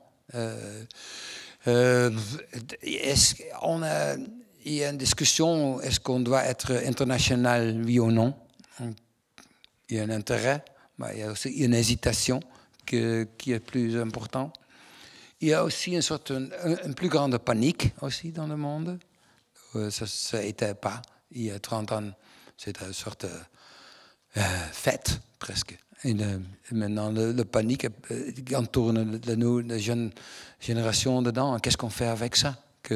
Pour faire ça, pour diriger ça, pour être un peu fort sur ça. Le rôle de l'État a changé. C'est moins central en Europe qu'en avant, une discussion que vous avez aussi très directement dedans. Donc ça, c'est quelques éléments. Mais durant cette période, on a aussi développé des choses importantes. Hein. Tout le monde a cet iPhone, c'est de paramétriser, c'est fait maintenant. On peut transformer toute notre pensée dans un monde digital. Donc, on a trouvé des solutions. Les panneaux solaires sont là, les voitures électriques sont là. Donc, il y a une sorte. C'est intéressant d'observer cette période de 30 ans, qu'est-ce qu'on peut faire dedans, mais qu'est-ce qu'on a peur aussi dedans. Quand on commençait, MeToo n'existait pas, par exemple. Trump n'était pas. Donc là, on a déjà... il y a une période qui est importante. Et ce n'est pas fait encore. Mais on doit utiliser ça peut-être pour penser sur la grande échelle. Je crois que c'est plus important qu'en avant. Comme j'ai essayé de le montrer. Alors justement, est-ce que la question, le vrai changement, il n'est pas d'un changement d'échelle, de passer de l'édifice à la question urbaine, la question sociale? Est-ce que ça, c'est pas là? Évidemment, la question écologique aujourd'hui, j'allais dire encore plus. Mais est-ce que c'est pas là la préoccupation et la responsabilité des architectes de s'engager à fond là-dedans? Agir. Je crois que le mot agir, là, peut-être, on doit accélérer. Et on doit peut-être aussi s'organiser un petit peu dans une manière souple pour diriger notre économie ou diriger notre collectivité dans une direction. Donc, ça, on a besoin. Oui, c'est vrai que un prochain Grand Paris, c'est quand? On construit un métro, et justement, on en reparlera à l'automne, avec justement cette exposition à la Cité de l'Architecture. Alors, là, dans les 30 ans, tu es devenu rédacteur en chef de Domus, le guest editor, exactement comme Jean Nouvel l'a été aussi. C'est quoi cette expérience, justement? Est-ce que ça permet de voir le monde différemment, là encore, en faisant rentrer des projets de partout, bien que évidemment Internet a déjà informé sur tout. Donc, quel a été ce rôle intéressant? C'est pas rien de diriger Domus. Non, c'est très joli. Parce qu'on a dit 1500 pages pour un an pour communiquer une direction, pour stimuler une direction. Donc, on fait ça. J'ai dit, OK, je veux utiliser cette 1500 pages pour montrer que everything is urbanism, tout est urbanisme. Même quand on fait une toilette, une nouvelle toilette, ça a un effet dans l'urbanisme, dans la grande échelle. Donc, petite et grande échelle sont combinées. Et déjà, donc, j'ai utilisé cette année pour rechercher un petit peu les efforts que beaucoup de monde, beaucoup de gens sont en train de faire pour transformer tout ce qu'on a dans la direction d'un urbanisme collectif. Quels sont les éléments dedans? Donc ça, j'ai fait cet atlas, c'est pour ça. Donc c'est bon qu'on peut donc on donne à quelqu'un une manière pour continuer ses recherches, mais dans une manière ouverte, dans une manière aussi généreuse, parce que je crois que ça c'est important pour un magasin que de nous transformer dans une sorte de private magazine, mais dans une direction qui est plus collective dedans. Donc ça, c'était joli. C'est pas trop grand, hein? C'est italien, hein? Et donc c'était fameux Domus. Mais ça donne à moi, ça donnait à moi, à nous, donc une sorte de plateforme pour faire ça. Je crois que c'est important. Même quand c'est de Biennale, ou même quand c'est de l'ancien forum à Bordeaux, qu'on donne ça à des gens pour montrer des choses, pour augmenter le voix de cette personne, pour enrichir ça avec la société, avec le participant sur ça. J'adore ça. Et j'adore la Biennale en général, parce que là, avec la voix d'une personne qui utilise, donc qui positionne les artistes ou les architectes dedans, ça c'est intéressant, c'est phénoménal. Et ça augmente aussi nos rôles d'être dans un bureau. Comment on a besoin donc d'être dans le monde, et pas seulement dans son bâtiment. Alors justement, l'une des grandes questions qui a été soulevée dans le Grand Paris en 2008, déjà, c'était la question de lutter contre la ville proliférante, de le sprawling city. Et je me souviens que la proposition de MVRDV était une position hyper radicale sur l'hyperdensité. Et tu avais même dit que le cluster de Saclay était une erreur, que les étudiants, ils voulaient être en ville. Et dès lors, il fallait faire une super Sorbonne. Je me souviens de ça. Donc c'était évidemment très provocateur, parce qu'il n'y a pas de place pour le faire. Mais néanmoins, ça amenait à une question oui, à moins de Remarque, tu avais bien dit, il faut haussmaniser Haussmann. J'aimais beaucoup aimé la formule haussmaniser Haussmann. Tu redirais la même chose aujourd'hui?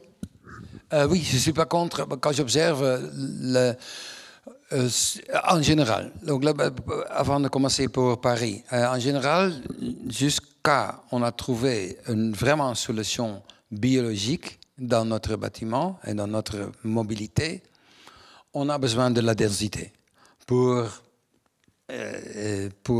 avoir des paysages, pour la nourriture, pour l'agriculture, pour la forêt, pour l'eau, pour ne pas, pour éviter donc trop beaucoup de l'énergie pour la mobilité. Donc on a besoin encore. Et ça encore 20 ans, 30 ans, on a besoin de ça. Et sur ça, Paris, comme tu as dit, que Haussmann est le plus dense quartier en Europe, c'est vrai. Mais à l'autre côté, la densité de banlieue n'est pas la même. Quand on calcule tout ça dedans, c'est pas le même que Haussmann. Donc il y a encore donc, un monde à trouver dedans. Je n'ai pas besoin d'augmenter Paris. Je n'ai pas besoin de Saclay pour faire ça. Je peux faire ça.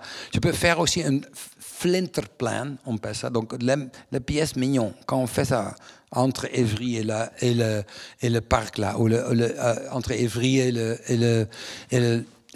la route, là, on peut trouver encore des lieux où on peut faire cette nouvelle densité dedans. Non. C'est encore très nécessaire. Donc ça veut dire travailler sur les interstices, travailler sur les intervalles, travailler sur les entre-deux. On est d'accord que c'est surtout là, plutôt que de rajouter une couche à Haussmann. On est d'accord que c'est la périphérie sur laquelle il faut porter tous les efforts. Pour le moment, oui, parce que ça ne veut pas dire qu'on peut augmenter. Hein. Quand on ajoute même une prochaine couche. Ça dépend. En Paris, c'est moins évident, mais il y a des autres villes avec donc une vitesse des augmentations de gens où on doit donc faire une nouvelle couche. À Rotterdam, on fait donc avec le Roofscape, on fait cette nouvelle couche maintenant. C'est 18 kilomètres square kilometers qu'on peut utiliser pour le toit. Donc de nouvelles PLU pour Rotterdam. Là, on peut faire ça. Donc, je suis très heureux avec ce plan maintenant que ça commence. Et ça double le Rotterdam. Hein. Oui, donc l'idée aussi, c'est de profiter des toits pour faire de l'espace public, de créer des points de vue. On l'a bien vu dans beaucoup d'images qui ont été produites ici. Et juste en face, le dépôt. Il y avait eu cette surélévation du Naï, ce qui était très symbolique, de considérer qu'on pouvait construire une sorte de plateforme pour justement être dans une relation avec la ville, une nouvelle relation avec la ville. C'est ce qu'a proposé la High Line à New York, non? D'être dans une nouvelle relation à la ville. Oui, je suis très heureux j'espère qu'on peut faire ça aussi à Paris, d'utiliser une sorte de manifestation pour montrer ce type d'urbanisation. On peut ça à Rotterdam, les Rooftop Days sont maintenant il y a 5 ans, et chaque fois on fait quelque chose qui ajoute dans cette possibilité. Où maintenant on a fait le pont qui fait une connexion entre les toits. La prochaine fois on fait une forêt qui fait les choses. Donc ça, ou le nouvel musée de Boijmans van Beuningen sera aussi dans un toit, comme une sorte de jardin continu. Donc en Rotterdam, on aime ça. Donc on peut. Et je suis heureux que maintenant Marseille veut aussi faire ça. Donc de prochaine année. Donc ça continue. Mais il y a de différents types de manifestations qu'on peut imaginer. Hein. Donc on voit bien que le sujet, c'est la transformation. C'est ça le vrai sujet, absolument. Avant, c'était vraiment beaucoup. Évidemment, tout acte d'architecture, c'est une transformation. On est d'accord, de la ville ou même de la campagne. Mais là, il y a une nouveauté. C'est que si on veut être vraiment dans le développement durable, il faut cesser de démolir. Yeah. Non, est-ce que ça aussi, on peut avoir une position manifeste, comme l'hackathon Vassal l'ont prise très clairement là-dessus? Est-ce que tu es sur cette même ligne? J'adore ça, mais on doit un petit peu évaluer. Hein. À quelle manière donc de utiliser ça, de vivre avec ça. Et là, je crois que c'est très important d'établir ou de développer une grande richesse d'interprétation. Ça ne veut pas dire qu'on fait simplement de simples choses. Quand on ajoute des programmes, ok, ça coûte un petit peu de l'argent pour faire cette tour dans ce toit. Et on doit aussi évaluer l'existence de cette structure qui était là. Le béton, on doit changer peut-être quelques bétons ou l'asbestos dedans. Est-ce qu'on est là? Non, on a fait le tour ici à Montparnasse. Le tour est encore plein d'asbestos dedans. Donc c'est encore un problème immense. Dans cette procédure d'adaptation. Mais pour dire que ça, c'est la seule manière, non. On a besoin des autres bâtiments dans le futur, des autres typologies. Quand je veux faire une usine, la prochaine fois dans la ville, c'est un autre lieu, c'est une autre contrainte. Est-ce que c'est nécessaire? Tu peux poser la question, oui. Parce que dans ce cas, on mélangeait peut-être mieux cette zone. Quand je fais une prochaine gare, je déteste les gares comme ils sont maintenant, les anciennes gares. On a besoin de notre toit. Donc, je dois changer cette structure pour vraiment faire donc, quelque chose qui est double en usage. Donc, c'est pas si noir et blanche comme vous proposez maintenant. Ça, c'est juste pour la polémique, j'imagine. Non, pas uniquement la polémique, c'est qu'on peut se poser la question de savoir, il y a tellement de structures existantes, on dit obsolescence, voire même obsolescence programmée dans l'industrie, dans l'architecture, en fait, c'est pas vrai. L'obsolescence, c'est celle qu'on veut bien lui reconnaître, parce qu'en fait, on peut transformer toujours. Ja. Donc, il y a là quand même une ouverture possible, non? Ils sont aussi beaucoup de structures très légères. Hein? Ça, c'est une autre manière de vivre avec matériaux pour mettre ça dans un autre lieu. Quand je veux faire dans le futur de IKEA, je veux bien utiliser ce matériau, mais mettre ça dans un autre endroit. Donc, c'est pas simplement utiliser le bâtiment existant seulement. Ça, c'est trop léger. Donc, tous les bâtiments de distribution, hein, cette horreur qui maintenant est dans nos paysages partout. Je crois qu'on doit transformer ça dans des éléments plus verticaux comme en Hong Kong, parce que c'est impossible qu'on a détruit nos villes avec ça. Donc, je veux bien. Donc, tu parles de toutes les boîtes, des plateformes qui nous livrent des tas de choses. Hein, c'est ça. C'est très manifestant en Allemagne et en Hollande. Hein, que là, chaque 10 km, on trouve donc des hectares de des entrepôts. Des entrepôts partout. Ouais, est-ce que vous êtes heureux avec ça? Des boîtes aveugles, non, je pense pas, mais en même temps, le commerce d'aujourd'hui amène à ça. Oui, je comprends que, mais c'est encore établi pour des camions. Hein. Donc, quand on maintenant observe le systématique de la Suisse, où on fait donc une série de trains pour faire ça, ça commence d'être différent. Hein. Un autre donc, ordre de ça. Alors on a vu qu'à Tirana, justement, c'était quand même une sorte de monument icône. Justement, tu vois qu'on peut le transformer, celui-là, on peut lui donner une nouvelle chance, en fait. C'est en fait ça. Je reviens sur cette idée et on voit bien comment vous servez des escaliers, comme vous le redonnez une qualité d'espace public aussi. C'est sur toutes les faces. Donc c'est assez intéressant quand même ça, non? Oui, mais aussi même dans le department store à Tainan, qu'on a transformé dans une piscine. Là, ça reste encore là. On a utilisé le béton de ce department store pour faire donc, le contrepoids qu'on a besoin, parce que c'est dans la mer, donc pour ne pas flotter le bâtiment. Donc ça, c'est... oui, enfin, je suis complètement intéressé sur cette hypothèse. Mais je veux aussi ajouter, donc c'est pour ça que le Biotopia est un rêve avec lequel on a notre bilan dans ce moment. Donc quand tu fais dans le futur un nouvel show sur ça, quand on doit calculer tous les nouveaux bâtiments qu'on a besoin, tous les anciens, évaluer l'existant, et puis on peut donc faire des calculations plus grandes sur ça. Parce que ça, il manque. Tu as raison. Alors, dernière question avant d'ouvrir les questions à la salle. En fait, dans les métropoles, il faut lutter contre les îlots de chaleur. Ce qui est valable même avec le réchauffement climatique. Maintenant, même à Rotterdam ou Amsterdam, il y fait chaud dans tous ces quartiers dont on parle, des années 60, 70, où il y a des concentrations très fortes. Et indépendamment de la qualité de l'architecture, c'est pas la question, il y a quand même un phénomène là qui est...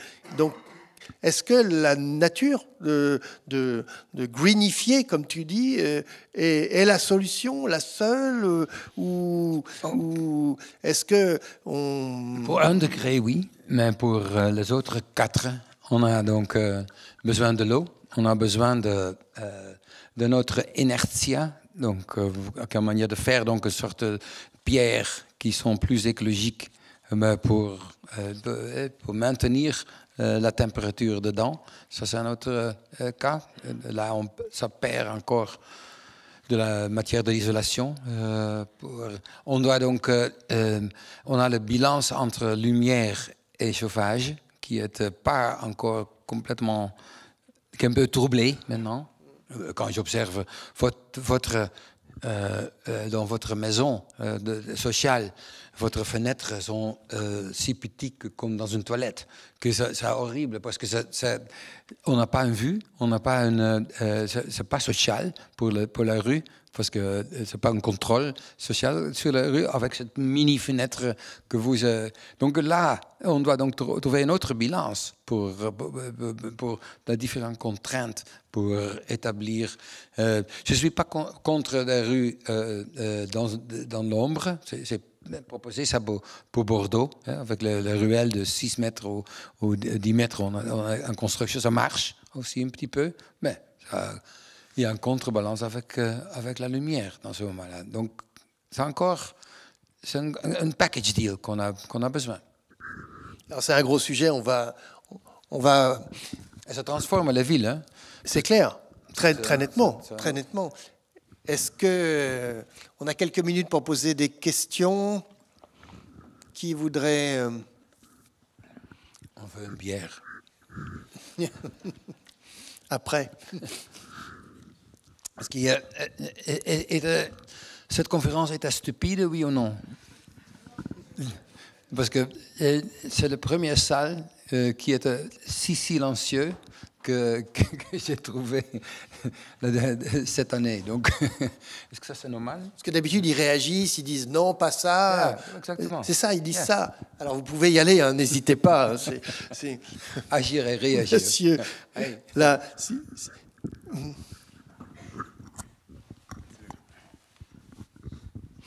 David Habitant. Oui, non, je crois que c'était très bien. Enfin, je pense qu'on a bien aimé. Moi, j'ai bien aimé, en tout cas. Et justement, on a vu beaucoup d'images, plein de projets. On a, je pense, senti une fougue créatrice qui vous envahit et que vous nous avez bien transmis. Et justement, je me demandais peut-être de quelle manière...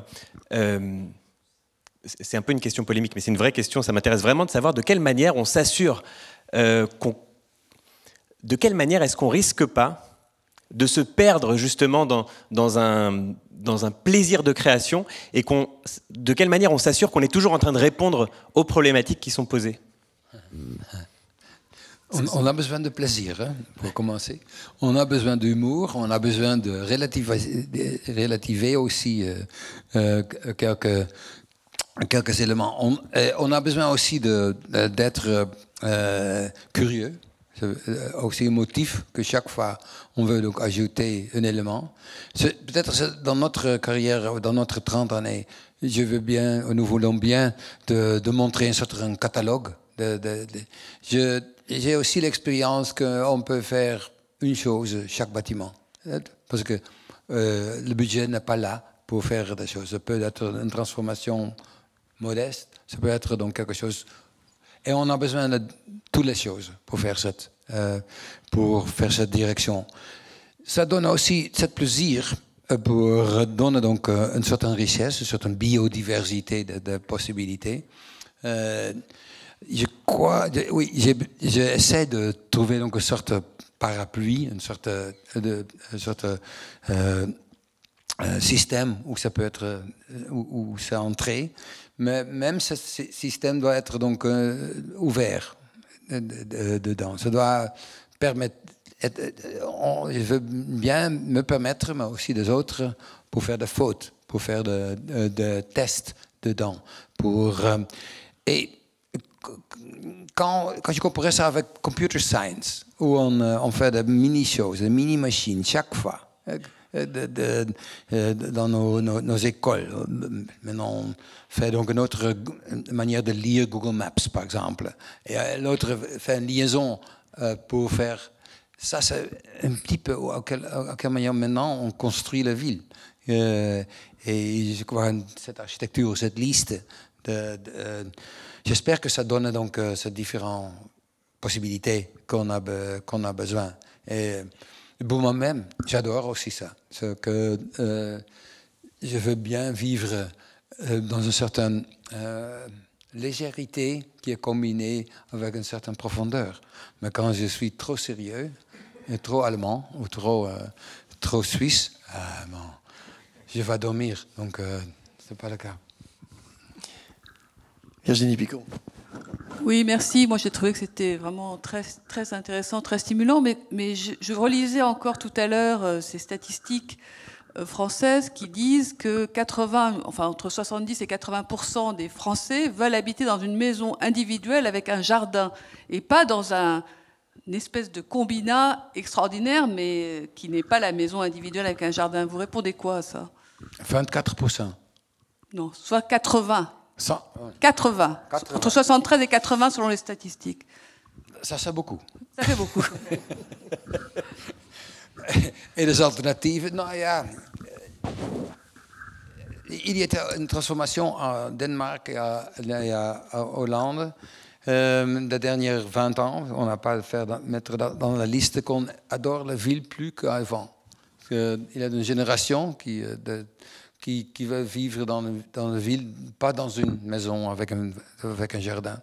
Donc ça a augmenté. Donc le fait qu'on a travaillé sur la ville pour faire ça plus amical, plus approchable, etc. Donc ça a donné déjà des effets. Donc ça, on peut... est-ce qu'il y a de futur pour la ville en France? Oui, c'est plus complexe qu'en Hollande. En Hollande, c'est clair, la densité est plus grande. Le problème avec l'agriculture est immense. Et maintenant, c'est exporté à la Belgique. Et donc, ça a aidé, peut-être ça a aidé aussi qu'il y ait un autre pourcentage dans nos pays que le vôtre. Donc, c'est plus facile. Donc, c'est pour ça, quand il m'a posé des questions, est-ce qu'on doit donc investir dans la ville, oui ou non? Est-ce qu'on doit croire dans la densité?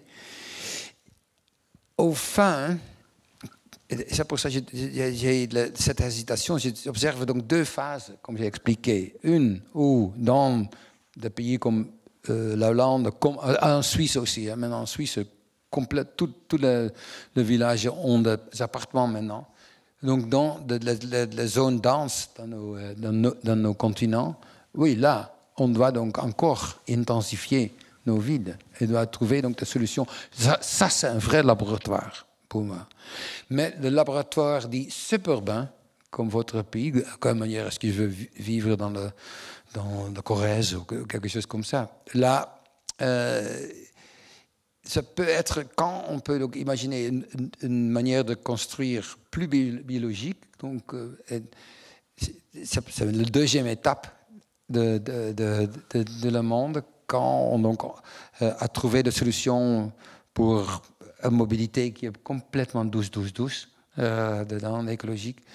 Oui, je crois que beaucoup de monde veut vivre dans cette circonstance. La seule chose que je peux ajouter dans la phase 3 est la flexibilité. Parce que pour l'économie, on a besoin d'une certaine densité. Pour la culture, je crois aussi que c'est encore, c'est pas perdu encore, cette bataille entre dense et non dense, dans ce cas-là. Mais une certaine souplesse, je ne suis pas contre. Pour éviter des fautes, pour cette flexibilité peut m'imaginer. Cette plasme, peut-être c'est un peu abstrait, mais avec ça, je peux imaginer. Quand une nouvelle donc, exposition sur Bruno Latour peut être quelque chose comme ça. Donc, ça peut être quelque chose pour toi, pour faire cette monde biologique dans cette... parce que, OK, maintenant il est mort, donc on doit donc peut-être... trouver une réponse sur son idéologie. Alors, toute dernière question avant qu'on se quitte. Yes. Vozoko, Silodam, Mirador, c'était des positions très radicales avec les personnes âgées, avec des expérimentations à chaque fois sur le logement. Est-ce que précisément dans le logement, il y a encore là un espace de recherche? C'est très ouvert parce qu'il y a tellement de normes, tellement de choses. Travailler sur le plan et autres. Alors on a bien vu des propositions sur des villes. On a compris le village vertical. Mais Ricardo Bofill, on se souvient de Waldenset et autres. Il y avait eu des villages verticaux. Il y en a eu déjà depuis longtemps. Mais donc, est-ce que l'expérimentation là, on a l'impression que Winnie Maas, il est un peu moins radical qu'à une certaine époque. Est-ce que c'est une idée ou c'est vrai que finalement, avec le temps, il faut être plus... Je suis plus ancien, ok. Non, c'est pas une question d'âge, c'est une question peut-être d'évolution. Aujourd'hui, il faut être smooth, je sais pas. Une question. Non, c'est votre observation, donc ça veut dire quelque chose. Et c'est vrai, quand je montre... je crois... quand je montre Barbara Papa, ça a un certain radicalisme. Je ne peux pas dire non sur ça. Est-ce que quand je montre peut-être Biotopia dans une demi-an, ça donne aussi une certaine radicalité. Est-ce qu'il y a une histoire qui entoure ça? Oui. Encore, dans un monde de flexibilité, il y a des autres qui ont passé sur ça. Sur le monde de biologie, il y a une exposition ici qui est une pièce dedans. Mais il manque une radicalisation dans notre génération. Ça, c'est dans notre temps maintenant. Donc, ça sont deux exemples où je trouve qu'il y a une certaine radicalisation à défendre, qui est dans le même esprit, dans Mosoko, comme tu dis. Est-ce que Vallée est une recherche? Oui, of course, il y a un dialogue avec Stefano Boeri. On a donc Bosco Verticale. Oui. On a ajouté donc qu'on a aussi fait en avant. Donc je montre cette évolution dans notre nouvel livre, mais ça ajoute donc des choses. Donc c'est vrai que ça c'est dans une évolution, un thème d'avoir donc un bâtiment vert où on peut donc, me semble, les terrasses ont donc aussi une chance dans ce futur. Est-ce que j'ai... mais je ne sais pas. Est-ce que... peut-être on doit rechercher. Oui, faire un workshop à l'agence sur la question. Voilà, en tout cas, il y a une évolution. On va remercier Winnie Maas parce que vraiment, c'était une expérience.